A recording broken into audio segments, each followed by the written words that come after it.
एक तरफ जहां विपक्ष यानी केंद्र सरकार को घेरने की कोशिश में लगा हुआ है, लगातार जिस तरीके से विपक्षी सांसदों को निलंबित किया गया, उसके बाद से आज पूरे देश में जो है विपक्ष सड़कों पर उतरने जा रहा है। हम इनकम टैक्स चौराहे पर और चौराहे पर अभी से कुछ ही देर बाद जो है विपक्षी सांसदों के निलंबन के बाद से तमाम जो बिहार में विपक्ष की पार्टियां हैं आज सड़कों में उतरने जा रही हैं केंद्र सरकार के खिलाफ। लेकिन ठीक दूसरी तरफ देखिए किस तरीके से जो है यानी बीजेपी के नेता है लव कुमार सिंह रुद्र, उनके द्वारा जो है यानी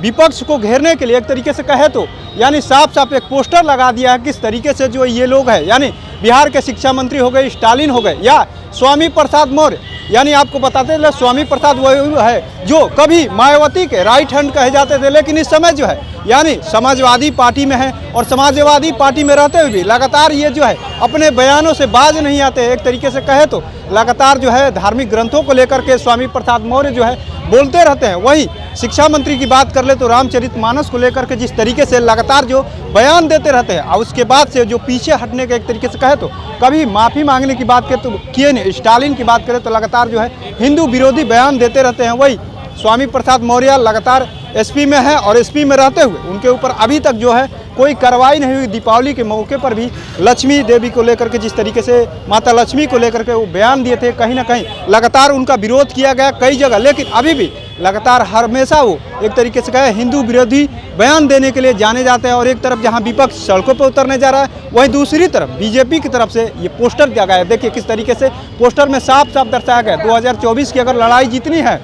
रामचरितमानस और श्रीमद् भागवत गीता को राष्ट्रीय ग्रंथ घोषित करे सरकार। अब देखिए किससे सवाल किया जा रहा है, अपने ही सरकार से ये साफ साफ पोस्टर लगा करके लव कुमार सिंह ने सवाल कर दिया है कि आखिर में आपको 2024 की लड़ाई जीतनी है तो गीता और श्रीमद् भागवत गीता और रामचरितमानस को राष्ट्रीय ग्रंथ घोषित करना होगा। और साथ ही थाईलैंड एक और चीज़ लिखा गया है, थाईलैंड जैसे देश में जहाँ सनातनी हिंदुओं की आबादी भारत से काफ़ी कम है, वहाँ श्री रामचरितमानस को राष्ट्रीय ग्रंथ घोषित किया गया है। जबकि भारत जैसे देश में जिसे देवी की भूमि कहा गया है, वहाँ पर श्री रामचरितमानस को राष्ट्रीय ग्रंथ नहीं घोषित किया गया, जो शर्मसार करता है। साफ साफ एक तरीके से कहे तो एक तरफ विपक्ष, वहीं दूसरी तरफ यानी बीजेपी की तरफ से हिंदू कार्ड की बात कर ले या हिंदू विरोधी जिस तरीके से जो नेता बयान देते रहे उनको लेकर के एक तरीके से एक मुहिम छेड़ दिया गया है। और पोस्टर के माध्यम से ये इनकम टैक्स चौराहे से विपक्ष जो है यानी मार्च करने जा रहा है विपक्षी सांसदों के नंबर को लेकर के,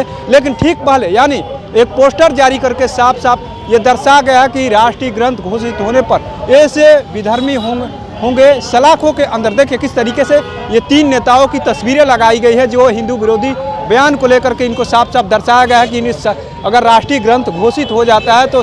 बिहार के शिक्षा मंत्री स्टालिन और स्वामी प्रसाद जो मौर्य है ये सलाखों के भीतर हो गए। कहीं ना कहीं साफ साफ ये दर्शाया जा रहा है कि अगर इस वजह से अगर राष्ट्रीय ग्रंथ नहीं होने की वजह से ये लोग जो है खुलेआम एक तरीके से कहे तो हिंदू विरोधी बयान देते रहते हैं। अब देखिए बीच में हम दिखा रहे हैं क्या कुछ लिखा है, कुछ अधर्मियों ने अपनी राजनीतिक रोटी सेकने के लिए श्री रामचरितमानस जैसे पवित्र ग्रंथ की निंदा की, सनातन मूल्यों से भारतीय समाज को अलग कर हिंदुत्व को कमजोर कर रहे हैं। ऐसे विधर्मियों को कुसंगित प्रयासों पर तभी रोक लग सकती है जब श्री रामचरितमानस और श्रीमद् भागवत गीता को राष्ट्रीय ग्रंथ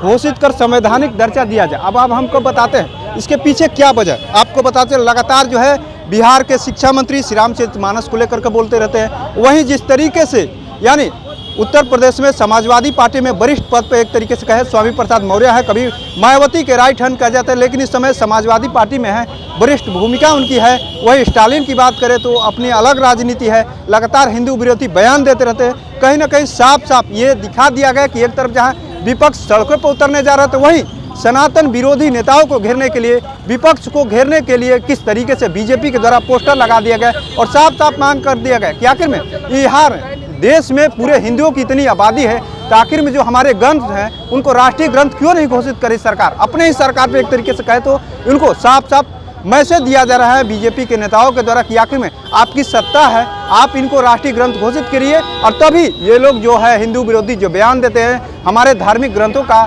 अपमान करते हैं, हमारे हिंदू भाइयों का ठेस पहुंचाते हैं, तब ये लोग सलाखों के अंदर होंगे। तो ऐसे तमाम अपडेट से जुड़े रहने के लिए इनसाइडर लाइव देखते रहे।